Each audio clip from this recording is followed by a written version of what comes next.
Hello दोस्तों, नमस्कार। आप सभी का आजान बाहू में हार्दिक स्वागत है। आप सभी को हनुमान जयंती की ढेर सारी शुभकामनाएं।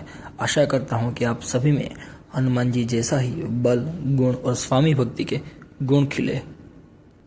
आज हम ये जानेंगे कि हनुमान जी का जन्म कैसे हुआ तथा वो इतने शक्तिशाली कैसे हुए, उनको किन किन देवताओं से वरदान मिला और उनके अलग अलग नाम क्या हैं तथा उन नाम का पीछे क्या कथाएं जुड़ी हुई है, ये सभी हम जानेंगे। तो चलिए शुरू करते हैं। प्राचीन काल में पुंजिकस्थला नाम से एक विख्यात अप्सरा थी। एक ऋषि के शाप के कारण कपि योनि में अवतीर्ण हुई। पुंजिकस्थला ने ऋषि से क्षमा मांगी और कहा कि आप अपने शाप का कोई निवारण दीजिए। तब ऋषि ने दयावश कहा कि तुम्हारा पुत्र बड़ा ही तेज और बलवान होगा, समग्र सृष्टि में वो जाना जाएगा। तत्पश्चात पुंजिकस्थला का मनुष्य योनि में अंजना नाम से जन्म हुआ। यही अंजना के पुत्र हनुमान हुए। अंजना के पुत्र होने से उनको अंजनेय भी कहा जाता है। शिव पुराण के अनुसार जब विष्णु को राम रूप में मनुष्य अवतार में जन्म लेने की बारी आई, तब शिव ने उनका साथ देने के लिए स्वयं रुद्र के रूप में हनुमान जी के रूप में अवतरित हुए। इसलिए हनुमान जी को 11वां रुद्र भी कहा जाता है। अंजना का विवाह केसरी राज वानर से हुआ था। वाल्मीकि रामायण के अनुसार एक दिन अंजना, रूप और यौवन से सुशोभित होने वाली अंजना मानव शरीर का धारण करके वर्षा काल के समय एक पर्वत शिखर पर विचर रही थी। वह पर्वत के शिखर पर पड़ी थी। उस समय वायु देवता ने उसके वस्त्र को धीरे से हर लिया। अंजना को क्षण भर के लिए ऐसा लगा कि मानो कोई उसके शरीर को छू रहा हो। अंजना उत्तम व्रत का पालन करने वाली सती नारी थी, अतः उस अवस्था में पड़कर वह घबरा उठी और बोली कि कौन है जो मेरे इस पतिव्रत का नाश करना चाहता है। अंजना की बात सुनकर पवन देव ने उत्तर दिया कि हे नारी, मैं तुम्हारे एक पत्नी व्रत का नाश नहीं कर रहा हूँ, अतः तुम मन से यह भय निकाल दो। यशस्विनी, मैंने अपने योग से अपने मानस द्वारा संकल्प के अनुसार तुम्हारे साथ समागम किया है। इससे तुम्हें बल पराक्रम वाला एवं बुद्धिमान एक पुत्र प्राप्त होगा।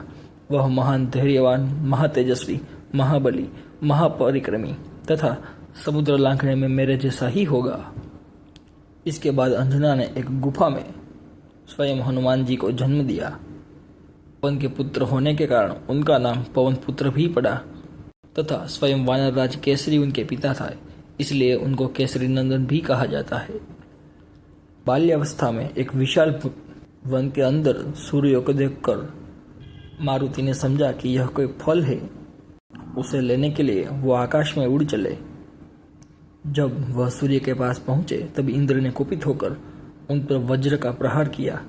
वज्र के प्रहार पे होने से मारुति की हनु यानी कि ठोडी का बाया भाग वज्र की चोटिल से खंडित हो गया। इसीलिए तभी से मारुति का नाम हनुमान पड़ गया। जब हनुमान के पिता पवन देव को यह पता चला कि इंद्र ने उनके प्रिय पुत्र हनुमान पर वज्र का प्रहार किया है, इससे वह बहुत क्रोधित हो गए। इनके कारण पवन देव ने तीनों लोगों में प्रवाह होना छोड़ दिया। इससे संपूर्ण देवता घबरा गए, क्योंकि वायु के न होने से तीनों लोग में खलबली सी मच गई। उस समय सब देवता इकट्ठित होकर वायुदेव को मनाने लगे। स्वयं ब्रह्मा जी वहां आए और उन्होंने वर दिया कि तुम्हारा पुत्र अस्त्र शस्त्र द्वारा नहीं मारा जाएगा। तत्पश्चात इंद्रदेव ने हनुमान को वर दिया कि तुम्हारी मृत्यु इच्छा के अधीन होगी। तुम जब चाहोगे तभी मर सकोगे, अन्यथा नहीं। इस प्रकार हनुमान केसरी के क्षेत्रज पुत्र है, वायुदेव के औरस पुत्र है। इस प्रकार सभी देवताओं ने हनुमान जी को अलग अलग वर दिया। उन वर से वो इतना शक्तिशाली हो गए कि उनको पराजित करना नामुमकिन सा हो गया। हनुमान जी उन चिरंजीवियों से है जो सदैव पृथ्वी पर आज भी मौजूद है। हनुमान जी अपने भक्तों का सब संकट हरते हैं, इसलिए उनको संकट मोचन भी कहा जाता है। पवन देव का एक नाम मरुत भी है, इसलिए उनको मरुत के नाम से मारुति के नाम से भी जाना जाता है। वो आगे चलकर प्रभु श्री राम के दूत हुए, इसलिए उनको रामदूत भी कहा जाता है। वो सभी वानरों में श्रेष्ठ और वानरों के भगवान थे और पूजा तुल्य थे, इसलिए उनको कपीश्वर भी कहा जाता है। वो जब चाहे तब अपना रूप सूक्ष्म से सूक्ष्म और जब चाहे तब अपना रूप महाकाय बड़ा से बड़ा कर सकते थे, इसलिए उनको महाकाय भी कहा जाता है। बल में उनके समान और उनके तुल्य जगत में कोई भी नहीं है, इसलिए उनको महाबली भी कहा जाता है। आज के वीडियो में इतना ही। अगर ये वीडियो आपको अच्छा लगा हो तो इसे लाइक और शेयर कीजिए और चैनल को सब्सक्राइब कीजिए। ऐसे ही और वीडियो देखने के लिए कमेंट सेक्शन में कमेंट कीजिए।